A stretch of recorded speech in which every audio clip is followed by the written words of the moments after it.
Hai, apa kabar sahabat artikel view? Kali ini saya akan membacakan lanjutan alur cerita kisah CO muda berpura-pura culun.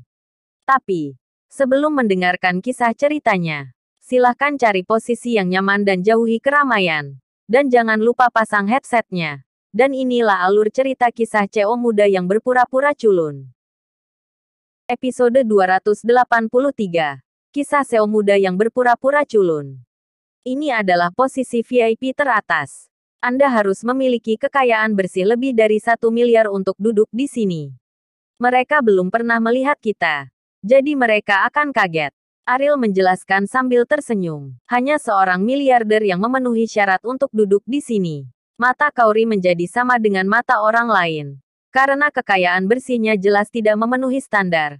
Yang berarti dia bisa duduk di sini. Bukan karena hubungannya. Itu Ariel, 1 miliar.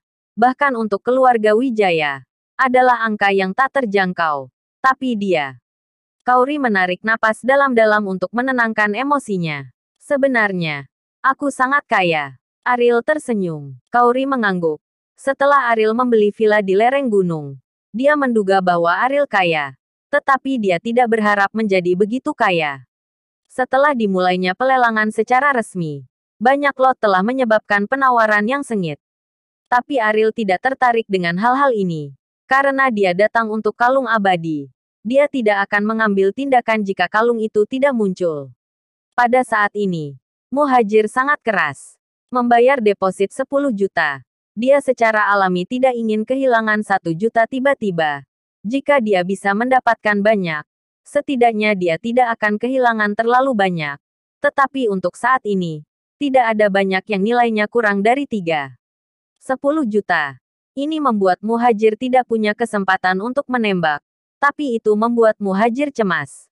Meskipun dikatakan bahwa barang-barang lelang memiliki nilai tertentu, nilai ini lebih berharga bagi mereka yang suka mengumpulkan barang-barang seperti itu.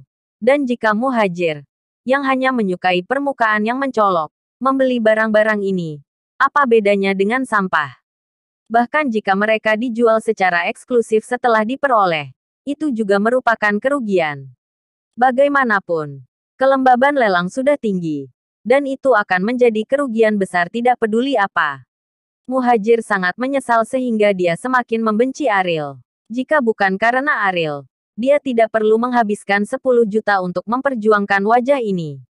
Suamiku, apakah kita akan kehilangan 10 juta secara tiba-tiba? Cynthia berkata dengan marah. 10 juta ini. Berapa banyak tas? Berapa banyak kosmetik? Apalagi yang bisa kita lakukan? Apakah Anda melihat apakah ada sesuatu yang murah untuk kita beli? Muhajir menggertakkan giginya dan berkata, sedikit menyalahkan Cynthia di dalam hatinya. Jika Cynthia tidak memaksanya kemarin, bagaimana dia bisa membayar 10 juta? Bagaimana dengan uang jaminan? Murah. Tidak ada yang murah dalam pelelangan ini. Jika Anda ingin mengambil kebocoran, Anda datang ke tempat yang salah. Yang lain berkata dengan jijik ketika mereka mendengar kata-kata Muhajir. Muhajir melirik pria itu. Dia mengenakan emas dan perak dengan kepala gemuk dan telinga besar.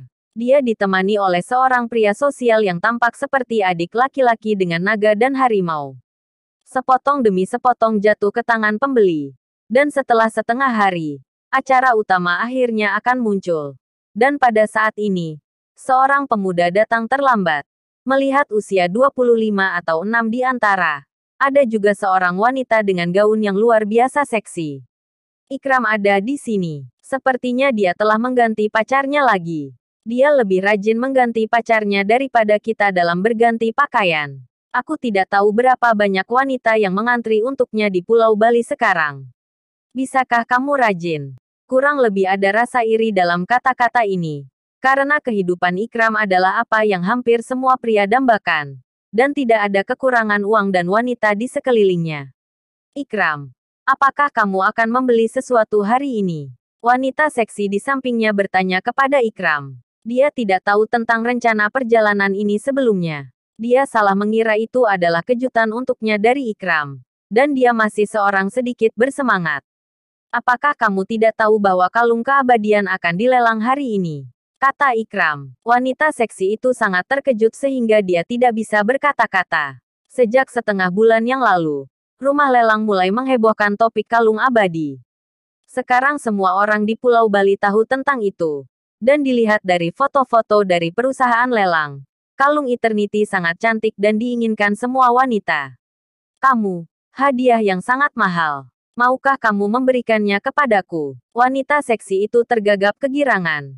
Ikram mencibir dengan jijik dan berkata, memberikannya padamu.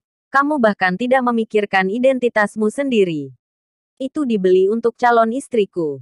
Wanita seksi itu mendengar ini. Ekspresinya langsung menjadi sangat memalukan.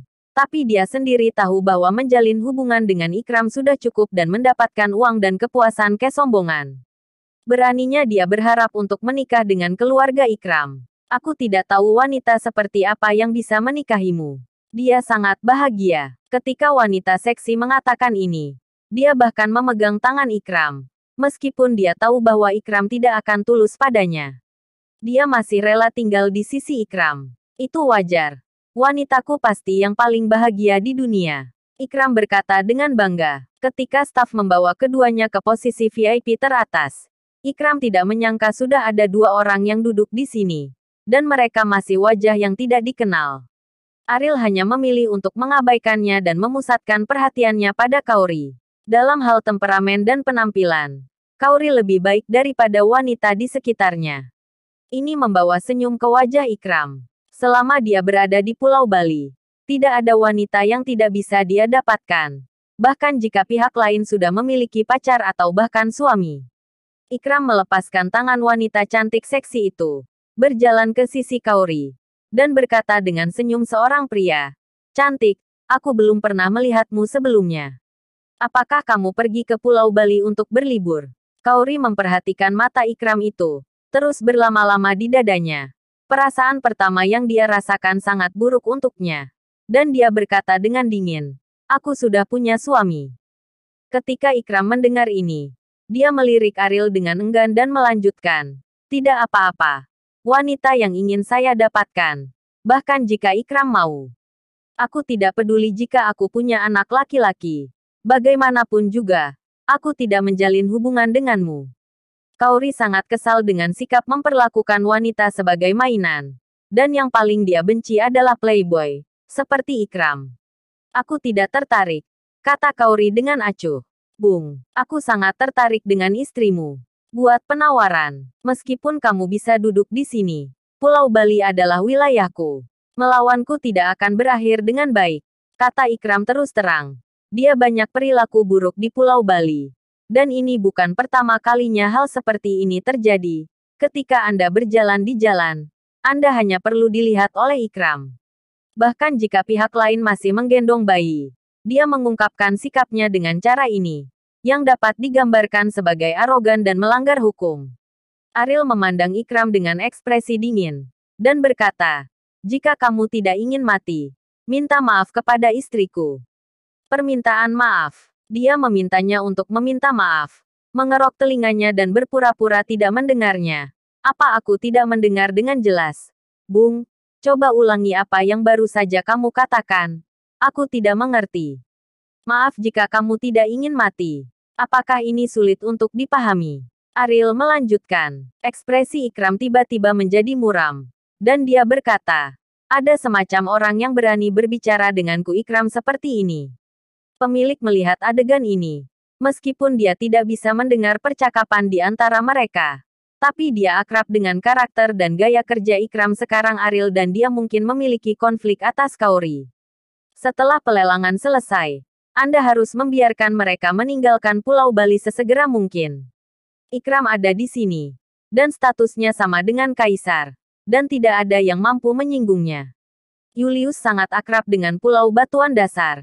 Jadi dia juga tahu orang seperti apa Ikram. Dalam arti tertentu, menyinggung Ikram sama dengan menyinggung raja. Aku tahu. Tunggu pelelangan berakhir," kata Julius. Lot terakhir. Kalung abadi akhirnya terungkap. Seluruh kalung itu berkilau dan bertatahkan berlian yang tak terhitung jumlahnya.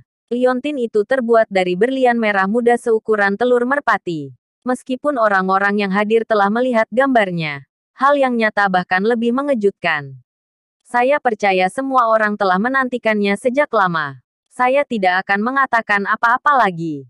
Harga dasar kalung abadi adalah 30 juta. Anda dapat mulai menawar. Setelah suara juru lelang jatuh, suara penawaran sporadis dimulai terdengar. Tetapi mereka tidak banyak.